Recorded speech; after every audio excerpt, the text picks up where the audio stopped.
One Step from Eden, made by Thomas Moonkang, is a roguelike featuring real-time grid-based combat centered around card-based spells. Though lacking in narrative, like most roguelikes, the basic premise of One Step from Eden is that you're trying to reach the city of Eden, and to get there you need to cross various war-torn wastes, battling monstrous creatures, roving warriors, and abandoned military robots. Now the general consensus is that One Step from Eden is a combination of MegaMan Battle Network and Slay the Spire. As for MegaMan Battle Network, it most certainly is. The developer themselves states as much. But as for Slay the Spire, not quite. I'll get to why in a bit, but for now let's talk about the combat. So if you haven't played any of the MegaMan Battle Network games, real-time grid-based combat is probably something you've never heard of. It essentially works like this. You get a grid of tiles, in this case a 4x4 one, in which you can freely move about. The enemies get the same. Attacks are then defined by how they interact with this grid. For instance, let's look at the starter character, Saffron. She has 4 different spells in her base spell deck. One is a Frost Spear, one is a Surging Wave, one is a Lightning Bolt, and one is a Blade Strike. Each one attacks in a different manner. The Frost Spear is fairly basic. It flies forward along the row you're standing and hits the first target it comes into contact with, much like your basic attacks. The Wave is similar in that it charges along the row you're on, but it will only move 4 tiles. It will also pierce through any obstacles while pushing what it hits along the way.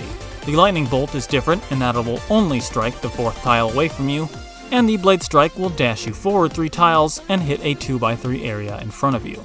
In the context of a battle, these small differences mean a lot. The Frost Spear won't be able to hit targets that are behind obstacles or other enemies.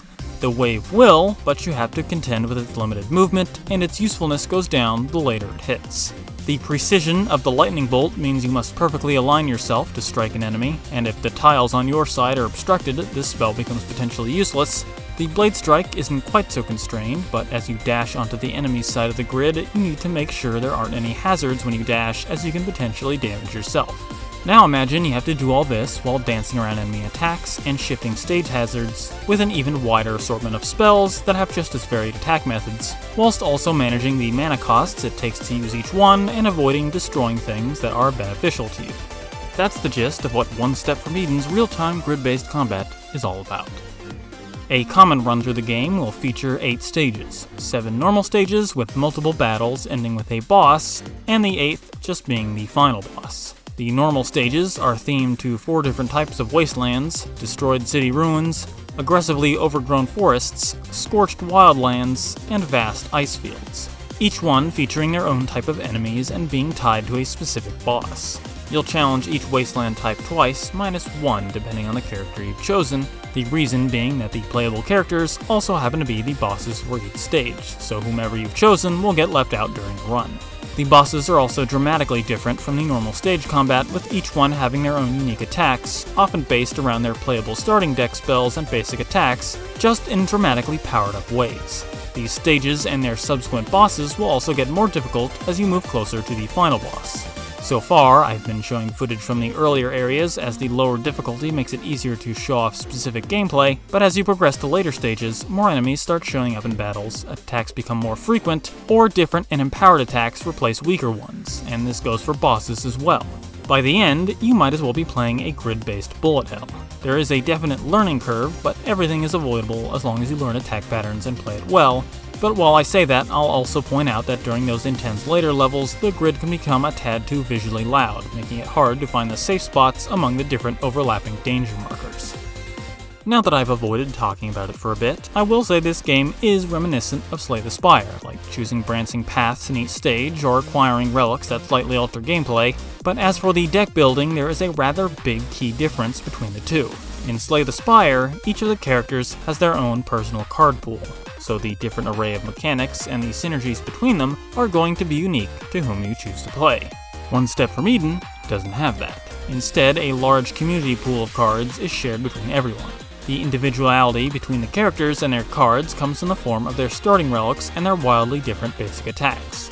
Take Hazel for instance. Her basic attack is nothing special, it's just a single tile womp that can barely hit anything. However, when she hits a structure, like say a turret for instance, it gains a shield and increases in strength. This makes her synergize well with various structure spells and spells that can play around them, because they will block your other spells given the chance.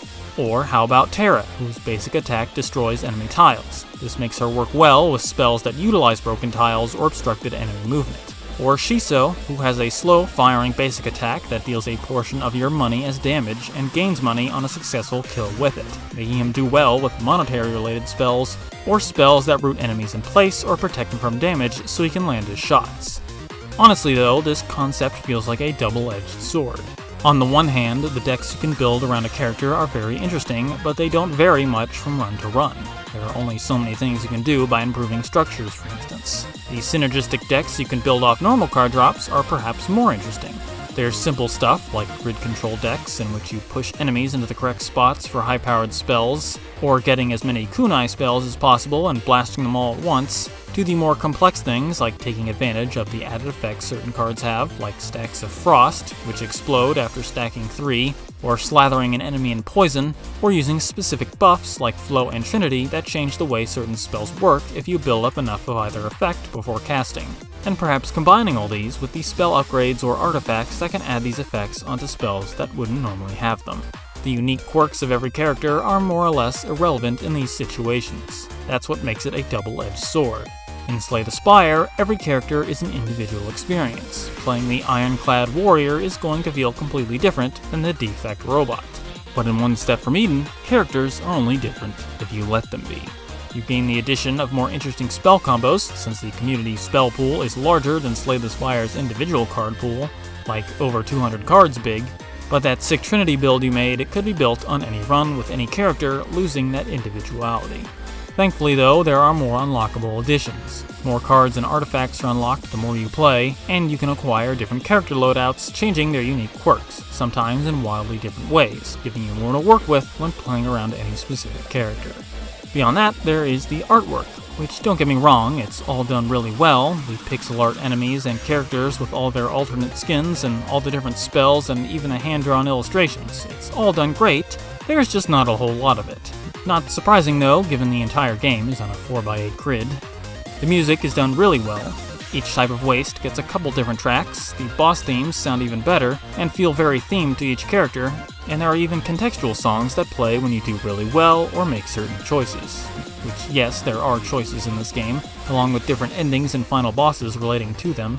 One of the most interesting things done with the music, though, would have to be the boss fight against Violet, whose battle is a sort of isolated rhythm game where her attacks move in step with her theme, and there are points when you too have to do just that.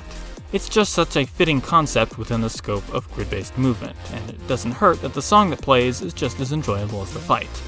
Beyond those, I would say that if the premise of this roguelike looks interesting, you should give it a try. Just do watch out for that learning curve. I've played a generous number of roguelikes, and while this isn't the hardest one I've ever played, it's the first where I felt truly overwhelmed at the start. If you can pass that point though, I think you'll end up enjoying the experience.